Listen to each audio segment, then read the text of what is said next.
Wallace. And I have Don Holly here with me. Three phases, dressage, cross-country, show jump. And you're out on course and something's going wrong or going right. You know how to react to what they're doing. It was built originally to be a schooling facility, and so everything's set up very conveniently.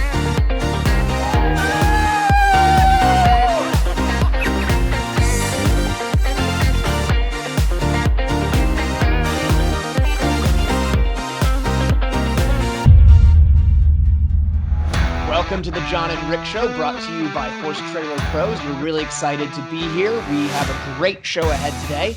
And as always, make sure you not only check us out on Facebook and YouTube and on Jon and Rick Show or the Jon and Rick Show.live. We are also on your podcast players. We're on Apple Podcast. One of the other ones, iHeart Radio, and Spotify. Everywhere. We're everywhere. Yeah. We are everywhere. Horse Trailer Pros. Oh man, that jingle is something. It's got to be 3 in a row. We got to work on that. Yeah, we'll get it. We'll use the guitar next time. Yeah, but how's it going? What's going on? What's happening? What are we doing this time? So yeah, things are great. We've got Jenni Brannigan on the show here in a little bit. So we're excited to have her. She's on the, I don't know, what do they call the list now? One of the high performance lists anyways. It's a list. So she's on a list. She's listed. And then we have the CEO of the Florida Horse Park, Jason Reynolds. Yeah. Yeah, he actually joined us in the studio. That's right. That's exciting. And then we're going to travel all the way out to California, and we're going to have event organizer extraordinaire Robert Kellerhouse. Robert over there on the West Coast. All right, that'll be fun. Yeah, so we kind of travel all over the place. It's great. We've got Ocala. We go see Jenni up in, where is she, Pennsylvania, and then all the way out to California. Right. And I know. Go ahead. No, you first. What I was just going to say was, it's exciting that we have Robert on, because I was looking up some results for the event, or for the show from the event, and saw that Galway Downs ran and actually had an advanced division, which was pretty well attended. I think they had 11 horses, which is no slouch of a division. That is big. Yeah, and his wife, Erin Kellerhouse, won. The advanced division. Yeah, won the advanced division. I didn't even know she rode. That's bad me. Yeah. Yeah, she's a great rider, actually. She's a beautiful rider and has lovely horses. And then also went up to check results all around and saw that Grandview, which is actually Bob Holman and Sarah Irving's place up in Canada, ran. Right. And Canada had a great weekend of competing as well, which I thought was pretty cool to see, because they're doing so well with the whole COVID thing and the coronavirus that I was curious how many horses they actually had out eventing, but they had a big intermediate division where Jesse Phoenix was like half of the division, but actually Melissa Booten won that, and Melissa Booten won the preliminary as well. So she's smoking up there. Well, that's good for her. So Jessica had a bunch of horses in her too, so I'm sure she was all over the places. Yeah. She was like 2nd through 5th. She was awesome. So she had a good one. So there was a lot of good horses out there. Well, so I wonder, and we had some other things going on here in the States. What else did we have? Well, I know 2 weeks ago we had Chat Hills, right? And as 2 weeks ago, as I recall, there was a guy who was there with a certain horse that had an injury and was out competing in the IP division. And led it from start to finish. That was actually Poplar. Right. My bad. Yep. My bad. That's okay. Yeah. Poplar, but he was at Chat as well. But at the IP, he led it from beginning with the ultimate victory, the one-eyed wonder Superman horse now. He's only I think he lost his eye April 29th. It was devastating and a terrible cross-tie accident. But that horse has so much heart. 17, he was my 4-star horse, and Briggs and him are just kicking it. They had a great go, even though they were the only one in the IP division. It still was a great dressage. He had a terrific cross country and a beautiful show jump. I think he had one rail, and it really was too bad, because I thought it was going to be a clear show jump round. So it was good. Now, why did you have to say he was the only horse in the division? I left it so that he led from start to finish, won the division. Nobody overtook him in his entire division. Because in today's society, we are able to look up. We can go right in there, and they're going to go, well, he was the only one in the division, which is fine. You usually compete against yourself anyway, don't you? That's what I do. it's always your best go, what you're doing. So it doesn't matter if there's 1 or 20. But yeah, we're super proud of him. The horse just looked fantastic. I know Shelley Page and Max Corcoran were there. They were organizing and putting on the show. And Shelley saw him gallop by, and he looked brilliant. And they're like, you can't even tell he's lost an eye. And I was like, it's the truth. Yeah, I saw bits and pieces of it, videos here and there of Briggs riding, and he sure looked good. So that's exciting to see. That was fun. Yeah. So congrats to him. You headed out in your first schooling show. You haven't done a recognized show yet. You did Pops, right? Yeah. So we did Pop that weekend, and we did that because they actually ran the preliminary course that they used at the March horse trial, which none of my horses had run around. So it made sense for me to stay home. They got a good run in. It was hot. Holy smokes. It took me like 3 days to get over running in that heat because I got on my first one at about 9:30, and I didn't get off of a horse realistically until about 5:30 at night. And I felt horrible for like 3 days. But you need to be careful because heat stroke is serious. So I know I had heat exhaustion once, and so I am actually really careful. But it's part of the job. And your ticker, you got to be careful of your ticker. I've got a huge heart. It's all good. You do have a huge heart. I agree with that. There you go. Thanks, well, good. buddy. Good for you. I know you had good goes, so that's super. Yeah, and I'm glad you feel better. I appreciate that. Thank you. So then actually went out this week, and I met up with you because I was at Sweet Dixie South, and I was at the jumper show they had there, actually riding Zach Brandt's horse, which is actually a little bit of bad news we have to tell everybody. Is poor Zach Brandt fell off a young horse and broke his leg, which his other leg. Right. It's the other leg, and he's going to be okay. I did actually talk to Zach, and he is going to have surgery on it, but they think he'll be back in a couple weeks and ready to go. That's too bad because I saw him too, and he's like, no surgery. I'm so excited. So surgery now? They decided to do surgery, but they actually think that'll speed up the process, or at least that's what they're telling him.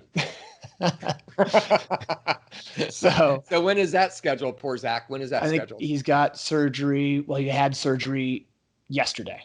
So he did. Okay. Yes. He's already done and out. Yeah. Okay. So he's done and out. Heal fast, Zach, and watch that compression syndrome thing that you got. Compartment syndrome. Yeah, or exactly. Compartment syndrome. Yeah. Yeah, you got it. So we did actually get a little interview with Joe Adams. Maybe we should run over and check that out because we were at Sweet Dixie. Let's go see it. We are here at Sweet Dixie with Joe Adams. Joe, thanks for letting us Sweet Dixie South. Sorry, Sweet Dixie South, right? Sweet Dixie South, Sweet Dixie South with Joe Adams. Joe, where are we right now? What is this thing? We are actually standing under the pavilion. Right.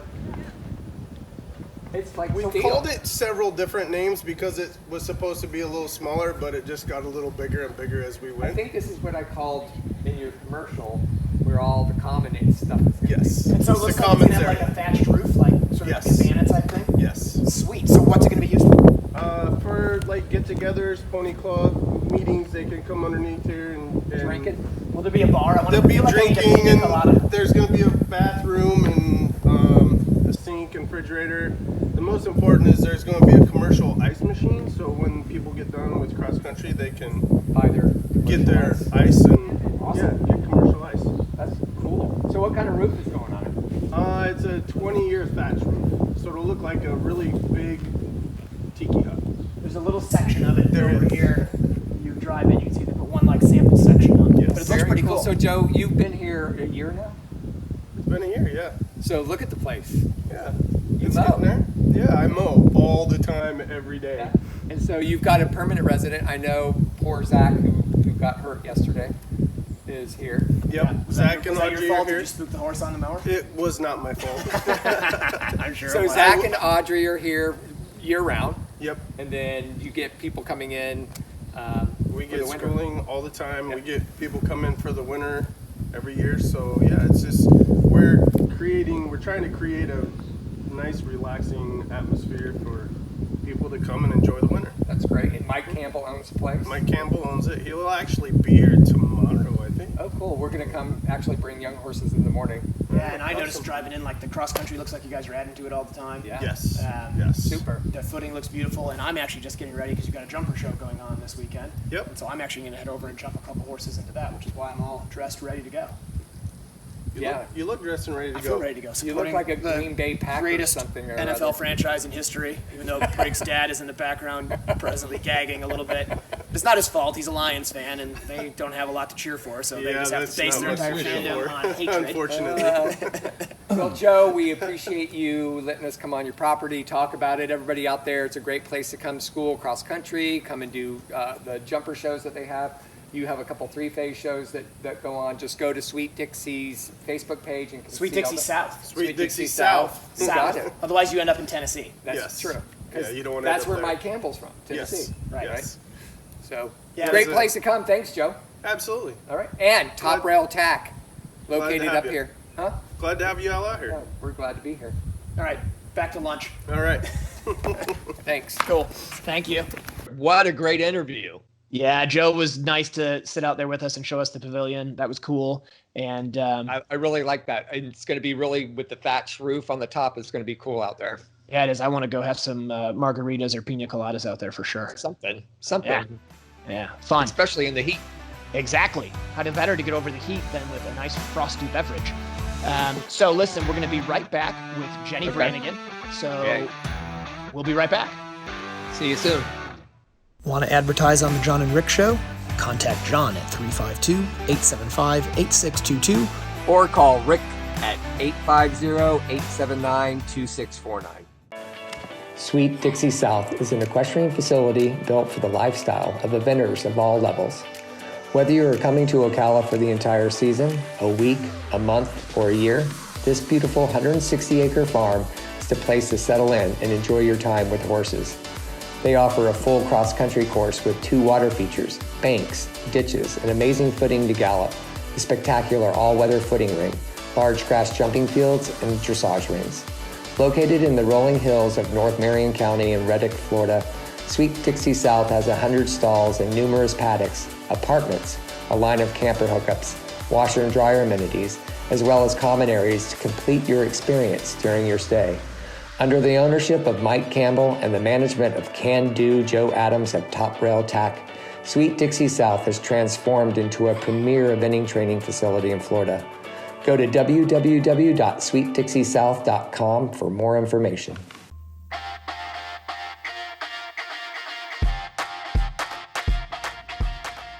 Jump for Joy USA has what you need for your private farm or recognized competition. Our jumps are no maintenance, easy to move, and affordable. No scraping or painting necessary. We offer jump stands, wings, fillers, water trays, and more. Poles are wood-filled and available in 4 weights and lengths. And we now offer octagonal poles. Our cross-country portables and brush jumps are extremely useful and have been used for training by the British eventing team since 1990. Easy to move from the arena to the field and no tractor required, so you can change your setup often. We ship coast to coast in the USA and Canada. Visit our website, jumpforjoyusa.com.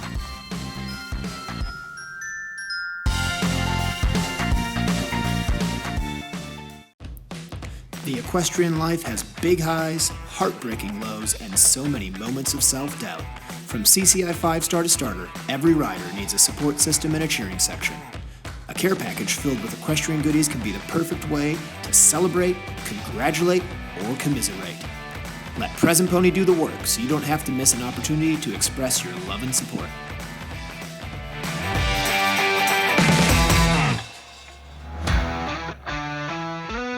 Welcome back to the Jon and Rick Show, sponsored by Horse Trailer Pros, and we are brought to you by also on podcasts for iHeart, Spotify, and Apple Music. We I got keep it. saying Apple Music, but it's actually not Apple Music, it's Apple Podcasts. it's Apple whatever. Just go to your podcast thing and you you can hit the find button it. thing, and then you'll find our thing. Guess who we have with us?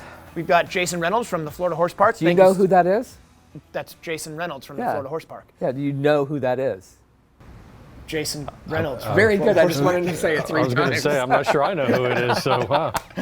So, getting Jason, all nervous. thanks for joining us. Thank you for having me. So let me tell you a story about Jason Reynolds. Okay. I've known him for a long time. Yep. We worked together at the Florida Restaurant and Lodging Association. Correct. And I'm thrilled that you got the job at the horse park. Well, thank you. How long have you been the director there? 2.5 years now.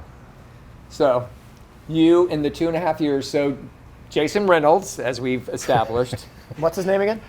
Jason, is the Florida Horse Park director, and you've been there 2.5 years. And let me tell you, it's had several directors over the years. And you came in, and how was the challenge for you? It was interesting. It was interesting. Parks had some very up and down, high and lows. So just wanted to try to smooth that out a little bit. A lot of people, a lot of negativity about the park. Right. A lot of positive. So it was fun. And you were the right guy for the job, though, because you obviously you've worked for an association that is well established in Florida. You work under Carol Dover, who's a great leader, who's actually the chairperson for the Florida Horse Park. I know you've had some dealings with the horse park as well. I don't know if you know, and I don't know, you probably know the story of how the horse park happened. Do y'all know? I don't. Please expand. Well, Darren Cha-Cha, right, in 2000, called me on the phone, and I was a VP for the education and training at the Florida Restaurant and Lodging Association. And he said, "Hey, Rick, I'm coming up. I want to talk to somebody about the horse park." And I was like, "The horse park?" He goes, "Yeah, we want to do this horse park in Ocala." And he goes, "I know you work for Carol Dover, because can you get me a meeting with Carol?" And I was like, "I can try." So I picked up the phone and called Carol, and I said, "Darren Cha-Cha's coming up. He wants to talk about this horse park in Ocala." And she goes, "I would love to talk to him about it." So that's how the seed was spun. And believe me, the beginnings of the horse park was a $58 million horse park. Oh, yeah. It was huge, gigantic. Oh, yeah. So what Carol did was help produce the bill that was presented to the legislature to get passed for the Florida Horse Park to be adopted into a state park. And then through the years, she has been a big advocate of getting it funded. And I think there's been many bills, correct me if I'm wrong, that's gone through but been vetoed by the governors. And there have been Republican governors that vetoed them. But the first one to pass them is Rick Scott. Correct. And I think he passed 3 or 4. No, 3. So. Which funded and got all the buildings built and the covered built. And all those beautiful rings. Yeah, and exactly. the beautiful rings. Exactly. So I just wanted to bring in, I knew the story of the back of it. And Jason and I, like I said, we worked together for many years at the Restaurant Association. And I know that you're doing a great job because the park looks terrific and things are happening.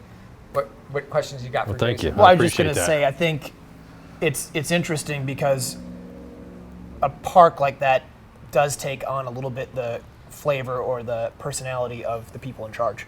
And, the guy before you, Sean, he had sort of a Western background, and he did some great things, I thought, and got some stuff in there, got the covered built, actually, I think it was under Sean, right? Correct. And now with you in there, it seems like you're still taking care of that clientele and that side of it, but there seems to be more of an emphasis on the sport horses, which is awesome for us. And it's really neat because for me, I always think of the horse park as being like the eventing place, but when you tell us there's a lot of stuff that happens down there, other disciplines, right? So what do you guys all have down there that goes on? Oh my goodness, pretty much anything. I mean, you name it, we've got it pretty much. Dressage, obviously, we've got Western Pleasure. We actually, first time that I remember it being in Ocala is Dressage Regionals. So we're super excited about that. And when is that? The dressage? The dressage. When is the regionals? It's the end of September, I think September 30th, and then the first weekend in October. Okay.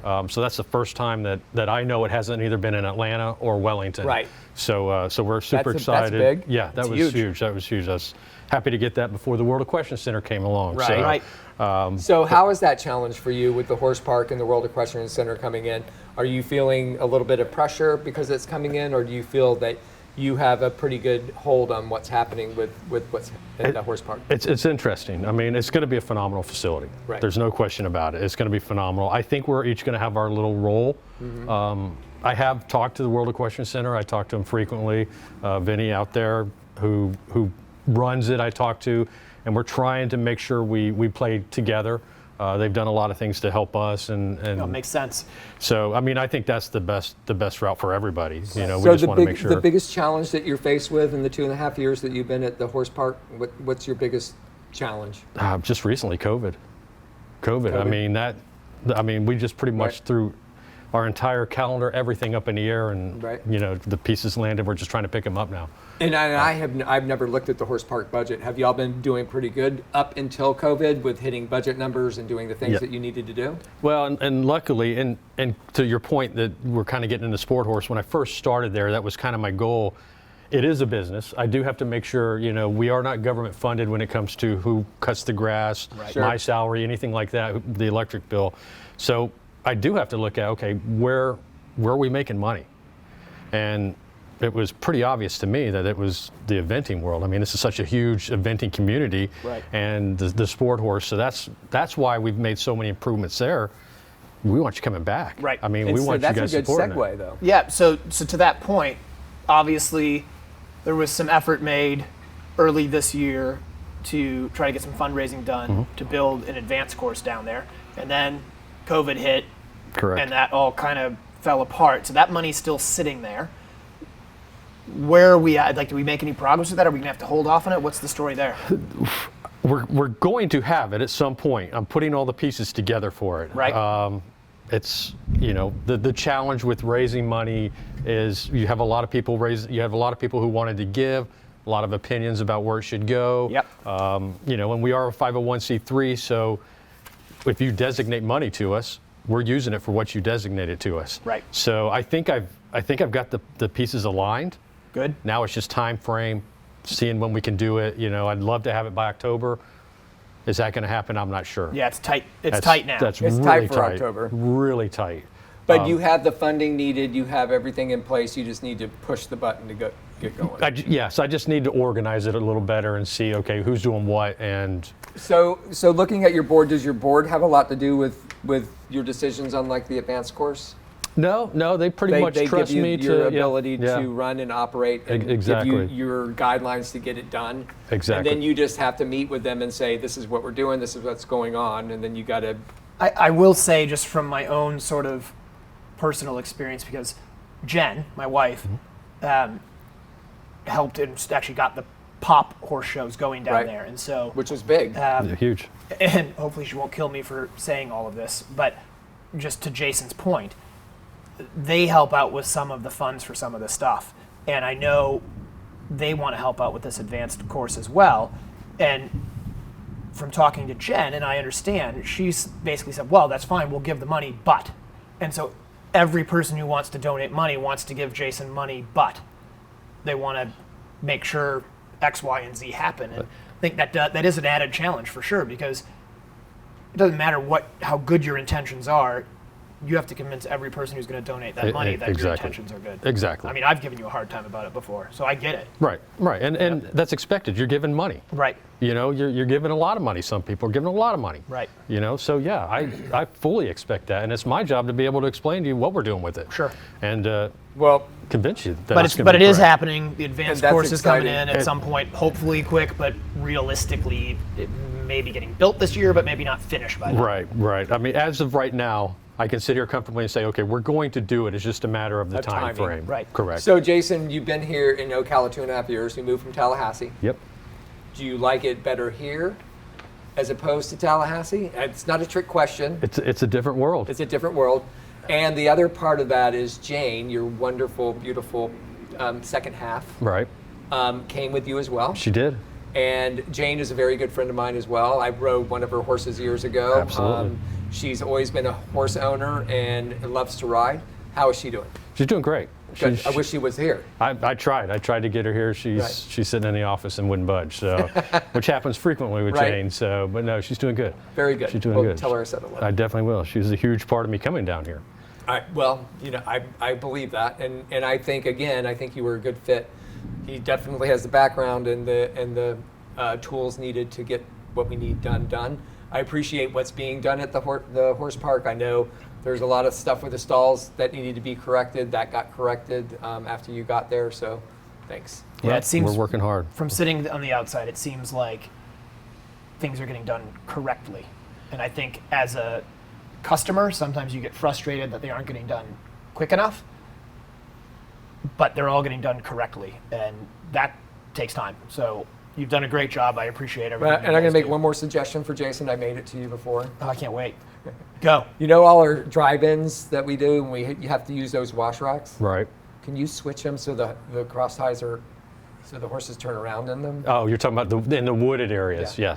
Yes. That It's was very something. tough. Yes. When you bring them in and Yeah. you cross tie them and then they fly backwards. So if you could turn it around for us, it would be awesome. And that's the way it was supposed to be done. So I don't know where the communication error happened. So yeah, I we know need to, you as director, you can fix that. Yeah. Boom, you heard it here. All Wash right. racks at the horse park are fixed. Yeah. Yay. Guaranteed. exactly. I'll be excited for that on Sunday. Yeah. Okay. Thanks All for right. coming, Jason. Hey, we appreciate appreciate it. it. Thank you very and much. we look forward to talking to you more about the horse park Absolutely. and seeing the advanced course sometime in the near future. I'm hoping so. Awesome. Thanks, So, everybody. Yeah, we're going to be right back with Jenni Brannigan just right after these messages. Looking for an amazing fox hunting experience? Contact Black Horse Farm, Fox Hunting and Eventing. Located in Area 4, Black Horse Farm and the Mossback Hounds in Elizabeth, Illinois welcome all USAA eventers to come join them for an introductory fox hunt free of charge. Ride with Master of the Hounds Tony Leahy and the Mossback Hounds over some of the finest hunt territory in the entire country. Visit Black Horse Farm on Facebook to arrange your free hunt experience and hear about the upcoming hunt camp in July.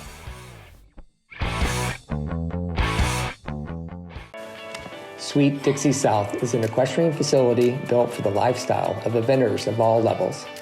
Whether you are coming to Ocala for the entire season, a week, a month, or a year, this beautiful 160-acre farm is the place to settle in and enjoy your time with horses. They offer a full cross-country course with 2 water features, banks, ditches, and amazing footing to gallop, a spectacular all-weather footing ring, large grass jumping fields, and dressage rings. Located in the rolling hills of North Marion County in Reddick, Florida, Sweet Dixie South has 100 stalls and numerous paddocks, apartments, a line of camper hookups, washer and dryer amenities, as well as common areas to complete your experience during your stay. Under the ownership of Mike Campbell and the management of Can-Do Joe Adams of Top Rail Tack, Sweet Dixie South has transformed into a premier eventing training facility in Florida. Go to www.sweetdixiesouth.com for more information. Welcome back to the Jon and Rick Show, presented by Horse Trailer Pros, and we are here with the great Jenni Brannigan. Great to have you. Thanks for being on the show. Take it away, Jon. What do we know about this great girl?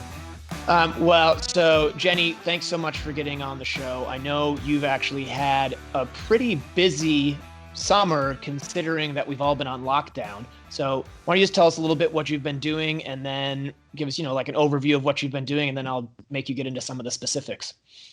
So obviously it's been great to be able to continue training and still be able to make a living. I really feel for everyone that has had such huge life changes during this. So, but I feel really grateful. Immediately I was in Florida and the lockdown started happening and I just wanted to get home to Pennsylvania. So I actually felt a bit grateful because I was quite stressed. We had a horse missing in Florida right before. I remember that. Yeah. Yeah. And I was really stressed out about that. And finally we found the horse like right when we were about to leave. And I was supposed to compete at Carolina and at Stableview. And I was like, how am I going to move the whole barn north, like while I'm doing these 2 big competitions? So that was a little bit of trying to find the silver lining. Was a blessing that we were able to find the missing horse and we all got home. So I know that was pretty incredible. I followed that one. That was scary. It was really scary. And I was in a horrible mood. We were showing at Ocala during this horse being missing. And I felt so bad because everyone was asking me like, have you found your horse yet? But like when you have 200 people asking you that, like, and you get asked that question and all you're trying to do is focus on getting through the horse show and you're like really upset the horse being missing. I just was like, feel like I was like snapping at people. I felt bad at, and after the fact, I remember talking to Kurt Martin in the warm-up. I'm like, I'm going to lose it. One more person asked me if everyone was so nice, and it's really interesting that the horse was found because of people seeing Facebook and the flyers in the supermarket. Like ended up being 2 people that had nothing to do with horses, why that horse got found. So that was actually, that's pretty incredible. I know for a while there, you all thought that it could have even, wasn't there like quicksand or something? Social media is a good thing. Something around there. I thought the horse was dead in this quicksand.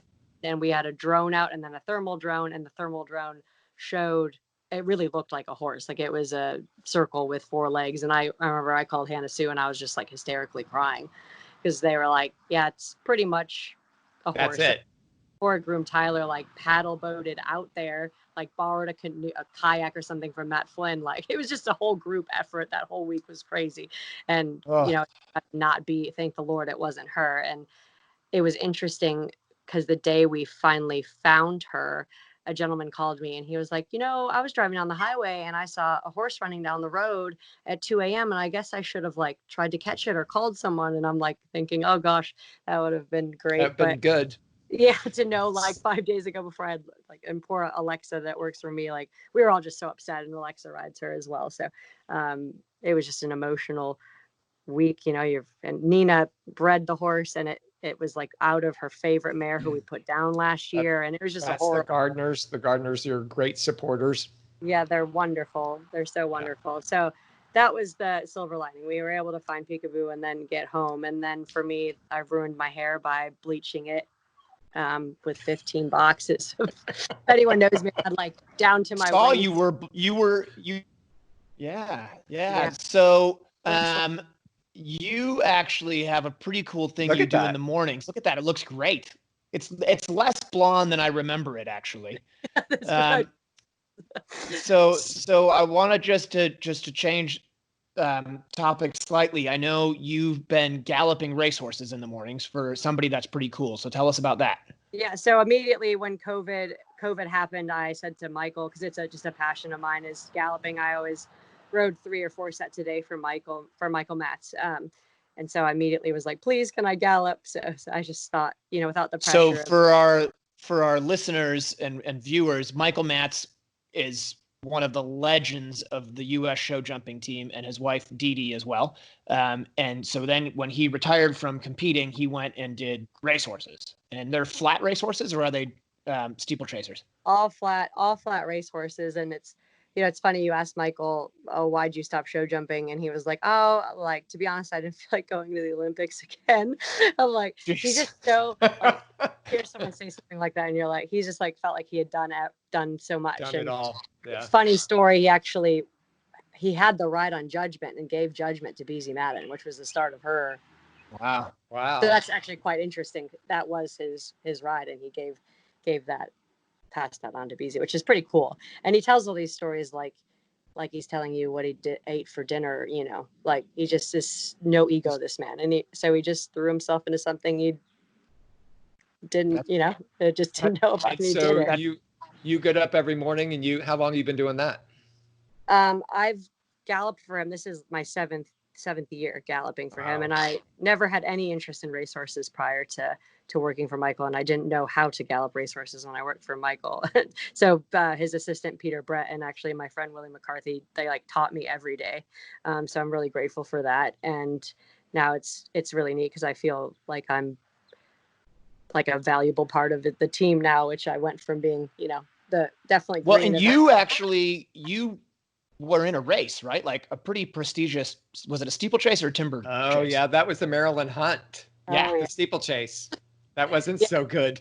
Yeah, but it was, okay, so maybe it didn't go great, but it was there. Really cool. That race that 2 people finished that race that year. Yeah. And that's fairly a regular occurrence, like for 2 to 4 people to finish it. So it's a pretty interesting feeling going down to the starting line. Like when you go down to the start of that and you see how everyone reacts so differently, it was just interesting, like the psychology of it. And so what year was that? 2017. Wow, not too long ago. Yeah. So I think it was definitely interesting. And I've ridden in a few flat races and then some point to points as well. But I never really, to be honest, have sought out those opportunities. Like it's just been something that's ended up being the right place at the right time. And I have a very much so yes attitude. But doing the Maryland Hunt Cup was basically like the equivalent of doing 2 unrecognized beginner novices and then going to Rolex. Like I had probably no business.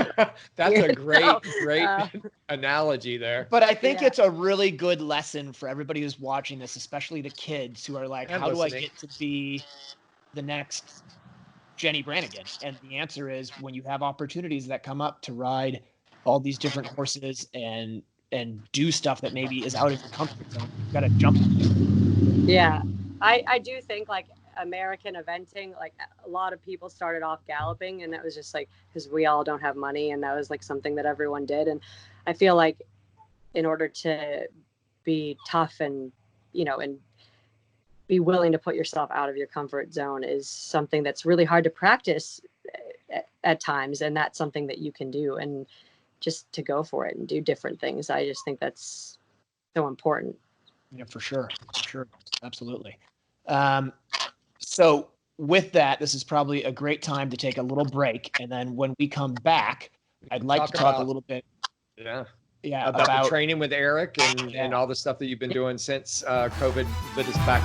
Well, we got back to showing, so that sounds great. All right, we'll be right back after these messages. The equestrian life has big highs, heartbreaking lows, and so many moments of self-doubt. From CCI 5-star to starter, every rider needs a support system and a cheering section. A care package filled with equestrian goodies can be the perfect way to celebrate, congratulate, or commiserate. Let Present Pony do the work so you don't have to miss an opportunity to express your love and support.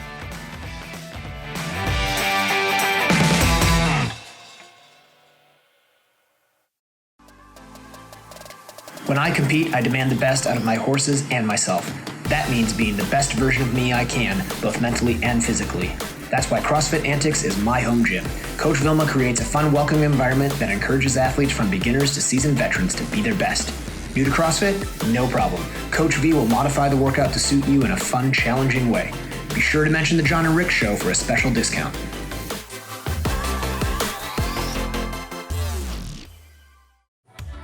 Summit Joint Performance, the injectable joint supplement used by numerous international and Olympic riders, invites you to experience the winning Summit difference. Made of all natural ingredients, Summit increases mobility and comfort.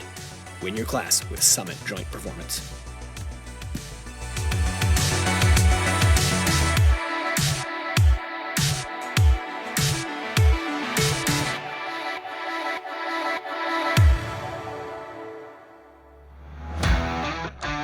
Welcome back to the Jon and Rick Show, brought to you by Horse Trailer Pros.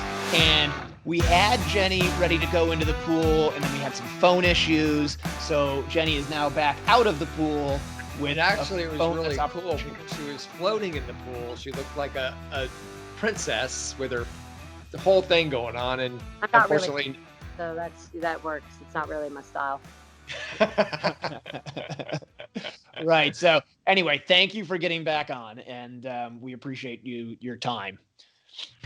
Sorry for being technologically inadequate. No, you're great. You're great. So we're sort of talking about the racehorse stuff in the last segment, but I want to, obviously we have you here because you're an event rider and you have had a pretty busy year so far. You've been out eventing a couple times. So where have you been?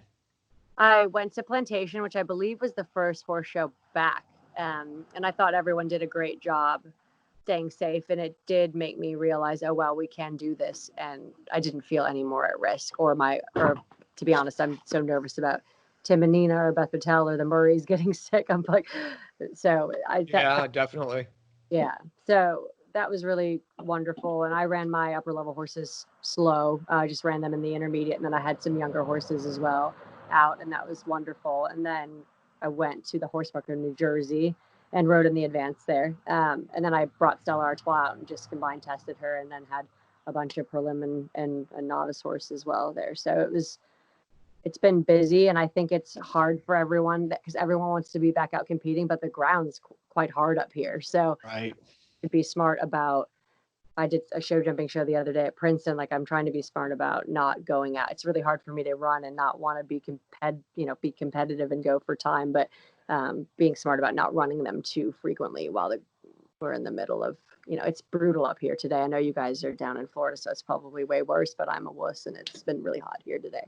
Well, it's hot here, but the ground is beautiful. So we're lucky that way. Yeah, we need rain badly. Right. And so you went from Plantation to where? Plantation to the horse park in New Jersey, and then I went to Princeton to show jump last week, and then I go back to the horse park of New Jersey this weekend. And Alexa Lapp rode some of the 4 novice horses this prior weekend at Full Moon Farms. So we've basically been showing like 2 to 3 times a month, and it's been really nice to be back, but still we're trying to be really smart and cautious with the horses. Where are you aiming? What are you aiming for? Right, in the AECs. Gotcha. And Yeah. then after that? I wanted to go to Poe, but since the EU is not letting Americans in, I don't feel that hopeful for that. So to be honest with you, I'm just treating the AECs and Great Meadow like they're my big events for the year, and I guess we'll see what happens. Yeah, that's probably the best method. For sure it is. So last year you went over to Buccolo and were on the Nations Cup team there, correct? Yes, that was. And we were talking a little bit about this in the break, that you went out there to be competitive, and you were saying that it didn't go the way you wanted it to. So sort of why don't you just run us through that a little bit?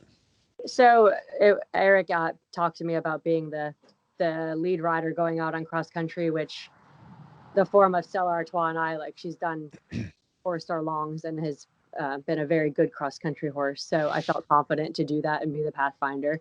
And I went out and I was on my minute markers. Everything was going well. And it was a 5-stride bending line, open corners. And it was actually quite odd, because I'll totally admit when I go and don't ride well and have a fall, but it was quite weird. Like, I got there on a good distance and she just jumped up and didn't jump it like it was a corner. Like, she jumped it like it was a vertical. It just fell into it. And it was a bit odd. It turns out now in hindsight, I felt like she was sound. She trotted up. She showed jump clean the next day because of the new format. But right.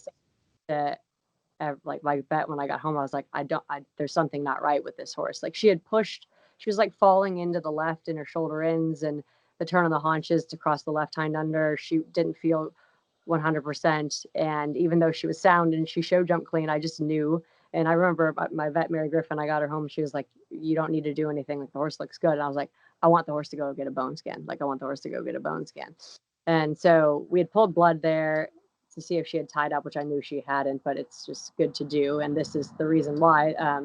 Went and got a bone scan, and her stifle lit up like it was a fracture broken. And they x-rayed it. There was nothing there, and scanned it. And it turned out she had a muscle tear and like some tendonitis in the muscle stifle. And so what was interesting is Dr. John said to me, she must have had this because her blood levels would have been elevated and they were totally normal at the event. So I think maybe it might have even happened at play. It was just weird. I don't know. I hate making excuses because I just absolutely hate that. But it was interesting to find out that there was something went wrong with her. And what a tough horse. Like, she had a muscle tear, trotted up, down, and show jump clean like the next day. Right. But the good for you for knowing your horse, right? I mean, you intuitively knew something was going on somewhere and you pushed for it. So that was good. It's the first time I've ever done a bone scan as well, which is actually quite interesting. My vet was like, just so you know, it usually doesn't go this way. Like, it usually just ends up, a bunch of stuff lights up and you can't figure out what's wrong. Like, this is really rare. So don't get too keen on doing this all the time. Don't do this all the time. You're basically a vet. So well done. Well, Hannah Sue is a vet, so I'm like, feel like my levels of horsemanship have risen since being president. Like, she's so good at like knowing the horses and all the vet work. But I am really happy that I and I know I think Eric was like pleased. Now you've been working a lot with Eric Devanter, right? Pardon? During the break, you've been working a lot with Eric? Yes, he's been amazing. He's come out and like, he really has been so motivating, like, pedal to the metal. He just is trying to keep everyone motivated and really take this time to get America at the level that he thinks it should be at. And I think we're really lucky to have him. It's definitely the first time I've ever felt so supported. And I never have anyone like sit on my horses, and he's actually gotten on all my horses now and really helped me like bring Stella Artois to the next level. Like, I just ran her in the intermediate at the Horse Park of New Jersey, and I didn't run her cross country, but I just did the combined test, and she got like 25 on the flat, which he's like, if you get a 51, like, it's time to like you got to break through that. And so I really appreciate him being so motivated. That's good. And you kind of need it because COVID happens and we're all like, okay, I think we were all probably pretty flat to the boards in Florida. And maybe for a couple of weeks, it was nice to like take a deep breath and try to figure out what's going on. And then you kind of need someone to kick you in the pants a bit and be like, okay, like, let's now crack on. And he was wonderful, and James was as well. And so I'm very appreciative of that. It's definitely the most I've ever felt supported. So that's great. Yeah, he's a good guy for sure. So you're going to do the AECs and Great Meadow, and then just kind of see where things go from there. That's basically the plan? That was, I like it. Yeah, that was like treating. I wanted to go to Poe, but I just feel like that might be a bit of a pipe dream at this point, even though I hate to say that. But I think it's really important to keep in mind that we're eventing and there's people dying. Like I've had that mentality from the beginning of it. Like people are like, oh, we can go to Rolex or we can go to, I'm like, okay, really? Like I just want my owners to be safe. Like they're all in that age. Right. So like that, and I want everyone to have an economy and a career to come back to. I think is really important to keep a bit of. Talk about the Gardners with us a little bit. How long have you had a relationship with them, and how great they've been to you? You can see it every time you see all of y'all together. You can definitely tell you're a family. Yeah, they definitely have become family. But I met them obviously working for Philip Dutton, and they wanted to join in to be a part of Kimbalda, and it was right when Philip was trying to go for the team coach job, actually. And so, like, with the help of him, they came on and bought into Kimbalda. And then I rode some of their horses, like, for Philip as well. So it wasn't like, there was definitely, like, a bit of a crossover. And then, obviously, David got the job, and Philip kept eventing, thank the Lord, because he's done very well for him. He's still pretty good. Still got it. Winning an individual medal, I really wanted that personally for him. I worked for him for 5 years, and I felt like he really deserved that. So anyways, it crossed over into me, riding for them full time. And I think Philip's really focusing on his upper level career, which he should be. And I still enjoy producing some of the young horses. So I'm like grateful. Obviously, none of that would have happened if it wasn't for Philip and Evie. They've been incredible to me. So, but the Gardners are, honestly, I don't think you could ever replace them. Like their family. They're so and they really do care about me as a person and not just as a rider to win. Like Nina and Tim are definitely, I think they are family, and they'll pull me stuff. Like they were really concerned last year when I was really light, like, cause I broke my face, and it was really hard for me to come back and be coming back into eventing after having a year off and then have that accident. And it made me take a step back. And I think my program's better now. I'm riding better now. And, it's important to have people in your lives who can say, okay, like maybe you need to not go to this last horse show, and like, let's get you right, like get your health right. And they're just great people. Like what owner does that? They're they're like my parents.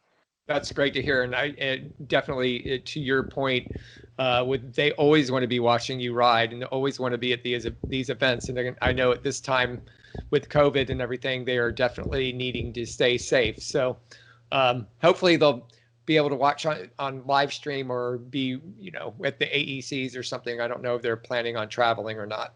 Yeah, I think I'm not sure if they're planning to go to the AECs. They have come to every event that we've done locally, and it's great because like at Plantation they can watch from the car, and then right. Jersey you can really watch from the car. And they've come, Peter Wild came and taught a few of us, and they watched that, and then they came to Princeton to the show jumping show. And actually Michael's son Alex is started off on his own, and he rode one of the Gardner's horses, and she did her first Grand Prix at Princeton, so they went out and watched. Wow, pretty That's cool. Pretty cool. Mike Huber bred the horse, so kind of a full circle. Full circle. Yeah. Wow. No kidding. So I think at least they're getting out and getting to see the horses go, and they just love it. So it's great to have them. Wow, that's awesome. Well, listen, Jenni, we're about out of time, but I do really appreciate you joining us. Thanks for having me. And thank you for working through all these technical difficulties with us. For those who don't know, this has been like a 2-day experience with poor Jenni, trying to get her on the show and figuring out the technology. Sunk into my brain cells, and I'm really embracing being blonde. I've never been.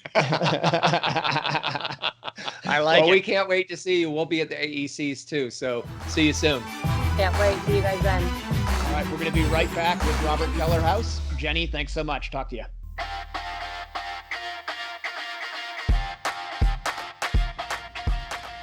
Jump for Joy USA has what you need for your private farm or recognized competition.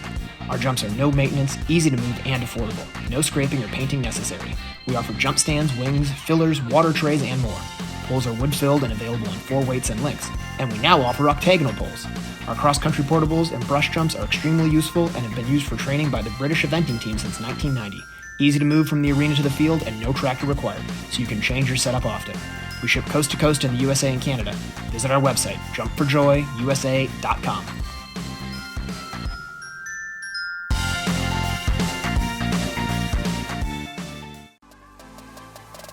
When I compete, I demand the best out of my horses and myself. That means being the best version of me I can, both mentally and physically. That's why CrossFit Antics is my home gym.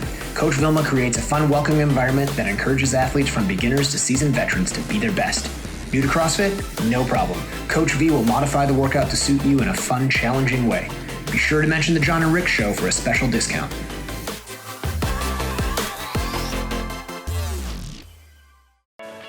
Sweet Dixie South is an equestrian facility built for the lifestyle of eventers of all levels.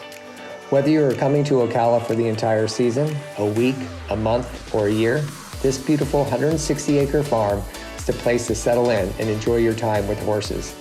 They offer a full cross-country course with 2 water features, banks, ditches, and amazing footing to gallop, a spectacular all-weather footing ring, large grass jumping fields, and dressage rings. Located in the rolling hills of North Marion County in Reddick, Florida, Sweet Dixie South has 100 stalls and numerous paddocks, apartments, a line of camper hookups, washer and dryer amenities, as well as common areas to complete your experience during your stay. Under the ownership of Mike Campbell and the management of Can-Do Joe Adams of Top Rail Tack, Sweet Dixie South has transformed into a premier eventing training facility in Florida. Go to www.sweetdixiesouth.com for more information. Welcome back to the Jon and Rick Show, brought to you by Horse Trailer Pros, and we are really excited that we are now joined by Robert Kellerhouse, who is the organizer extraordinaire. He's organized some of the biggest events in the country, including Galway Downs, CCI, 4-star long, and was actually an organizer for the American Eventing Championships for several years as well. So Robert, thank you so much for taking the time to come on the show. You got it. Good to be on. Thank you, guys. Yeah, thanks, Robert. How's it going out there in California with this COVID thing going on? It's been a really weird year, as you can imagine. It's a lot of negative things, obviously, but it's not all terrible. Like, a lot of weird things have happened on our venue calendar, where we've had opportunities with other events that either got laid off earlier in the spring because of COVID, or new things that came along that otherwise would never come here because our venue was active at the end of June, beginning of July. And we were following California as its state-run equestrian entity that manages all the equine drug testing in California. It's separate from the USCF drug testing, believe it or not, but they were the ones giving us the guidance, which was very similar to the USCF guidance on how to run a COVID secure equestrian event without spectators. And the equestrians done. I'm really impressed with how well people have responded to the kind of put the mask on, got to get the temperature taken every day when you come in the gate, got to sign up the COVID release before you can even enter the property. A lot of awkward moves that were different. My friend Ali, who runs the jumper shows, he ran a pair of events, and he went above and beyond with all the COVID signage, the hand sanitizing stations, all the messaging. It's a real big deal. Always a reminder about 6 foot distance. Always a reminder about sanitizing, and it's everywhere at Galway. And so that was another great effort, on top of their already big effort just to run the show they did. So we've all built on it. We learn a little bit every weekend that we run. But when you're outside the open air and you see people doing their thing, it really does feel like a safe, secure event, and it doesn't seem like we're all going nuts at a COVID party. It's so I appreciate the way the riders have reacted, because they all know that we had to keep playing this game. We had to do it right. We had to be responsible. We can't be doing things that are irresponsible with respect to the current COVID era restrictions. And I tell you, 95% of the people got the mask on without saying anything. And the 5%, you ask them once and you never have to see them again during the week to ask them about it. It's right. Well, that's good to yeah, hear. I think it just becomes habit. I've been to 2 recognized events so far, and I think it's just habit. You just gotta do it and keep it going. And so I think it's great. It's going good out there for y'all. So yeah, so thanks. Robert, you just had a big event this weekend, right? I thought I saw that Galway just had an advanced. Yeah, we ran in advanced. Again, it's like, who knew what we should run in the middle of July when Rebecca Farms has taken their entry and split it in half because their own restrictions up in Montana. So we worked with some of the riders around, and Tammy and Bert and Jay got together and figured out a track. And the riders out here saw the opportunity in the calendar, and they added on. So we had 10 enter the class. We had 6 start the cross country. Which is obviously not a big number, but really that was beside the point. That these guys wanted to do a run. They want to get a run in when they have a chance. And we've got a handful of events between now and our CCI 4-star in the end of October. And so I'm pretty sure I saw that a pretty good rider won that division. So who was the winner of the advanced? Aaron on a really fabulous horse, Woodford Reserve. Aaron, your wife, congratulations. Aaron, my wife, Aaron, yeah. Not my daughter, Aaron, like a lot of people say she is. My wife. Well, I Aaron. could see that. She's very pretty and looks young, and you're not so pretty and you look old. So, yeah, I could understand that. Exactly right. Yeah, congratulations. That's terrific. We're happy to see that. Her and Woody are doing great together. We're looking forward to the in November, end of October, the futures thing that the high performance group's putting together, and there's a lot of cool things happening at this venue that are making it all better. The cross country is getting better. We're planting another 30 acres of grass on top of the 60 acres of grass they already have, and then the Grand Prix arena that Ali built for the jumper show is very nice arena, and we've expanded 4 other areas that are, again, proper base, proper footing, proper fencing, and 50 RV slots, brand new stables courtesy of Clayton's group. Wow. It's just the new pavilion for our non-spectators to look. It's really cool when you have spectators because we have covered bleachers. But now we have a big blockade. Now we have a big blockade across them saying you cannot enter. Right. Well, Rick, have you ever been out to Galway? I have not. I need to get out there. So I got to fly out and compete there, which I have all kinds of funny stories about. A horse rearing over on me, trying to get down to the start and nearly killed me. And then Tammy saved the day with her air vest. And that's a whole nother thing I'll tell some other time. But I have to say, Galway it's such a fun event to go to. It really is. It's like you feel coming from the East Coast, you really do feel like you're traveling to a whole nother world, and you get to experience eventing sort of California style, great cross country courses, beautiful facility. And I know the show jumping arena has been completely changed around and amazing footing in it. But even when I was there several years ago, it was a beautiful ring to jump in. And it's, for anybody who hasn't been out to Galway, if you ever get the chance, even just to go when we're allowed, spectate again, it is a great event. Robert really puts on a top-notch show there. Well, all of our other equestrian partners, from the dressage world and especially the jumper world, have helped to make the whole thing better. We have more activities here. The money goes back into the venue. The owner of the property is putting a ton of money into the place.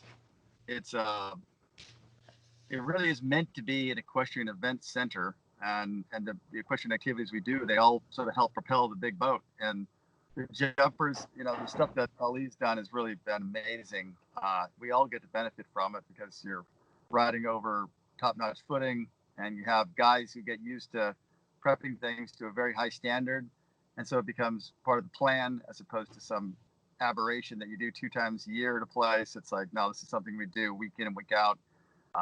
So that part has been really cool, John. Since the last time you've seen this place, it's gone from, opportunities in the future to things are happening now. and that part's been great. And I can't say enough about the fact that this place has gotten anchored in, because the first 15 years we were here, it was kind of a question mark about what the venue's future was, because it had different ownership. And now with the current ownership, as you guys know, owner of a venue is a big deal. And if the owner's not into it, you're screwed. And, you know, we are very fortunate. The owner, not only is he into it, but he bought his house is right across the street now. He's got this. Oh, wow. His backyard is the cross country course. And it's, and he wants it to look good. And so they're literally he's sodding the whole thing. I mean, literally, not like sprigs, sod. So you're going to have, that was one thing that I remember when I was there, is basically you ran the cross country on sand. It was all manicured and drug. And it was actually, I remember galloping as fast as I could, because my horse had reared over and fell on me before I got to the start. So I was maybe trying to like make sure he stayed in front of my leg. But I remember galloping as fast as I could across the sand field. And I almost ran into a giant culvert because it was hard to see where the ditches were, especially coming from the East Coast, having never ridden in that kind of condition. It was very unique. But now you're saying that that's going to be turf. Yeah, so the whole lower part of the cross country, which you may or may not remember, but that's now the new turf. And then we have the area over the berm, that a little berm that was there, kind of looked like a little slough. Yep. That's all getting cleaned up. It's going to be a new berm and trade fair with electrical plugins, vendors. The parking's across the street on the 60 acres he bought across the way. The grass that is in the main field still has our big water jump in the center there, the Shamu water jump, other features that we've used. And then we have the center of the racetrack, which we're not using anymore, because that was actually it's just not needed with the course design that we have now. So right. the top bit, the prepared sand and everything is still being used at the very beginning and end of the course. That top hill, but what it gives the guys is a more attention on less square foot of sand to prepare. So right. They get the standard gets to be higher because they're literally working on a smaller area, and the sprinklers are taking care of the grass. Well, that sounds like some huge improvements out there to a place that was already pretty cool. And we'll be doing some drone flyovers in September when the grass is done and the new trade fair thing is complete. Cool. It's going to be pretty awesome. The landscape plan is pretty amazing.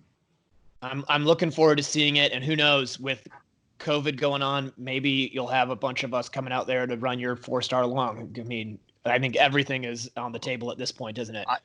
I'd love to see people back out again, because it's like kind of like a second chance at the second bite at the apple, second chance to make a first impression, because the place really is very, very, very different.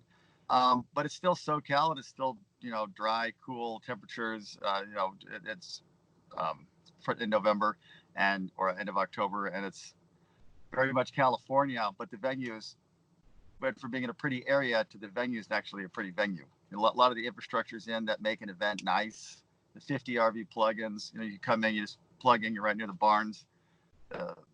It's a lot of things that have definitely enhanced the experience, which, maybe some more people might come out this fall. We'll see. Yeah, well, I think it could happen for you. And listen, Robert, we're about out of time, but I really appreciate you hopping on Skype with us. And I know you've been incredibly cool, because we tried to have you on a month ago and I couldn't quite get it organized. And you said, no problem, I'll come on whenever. So thanks so much.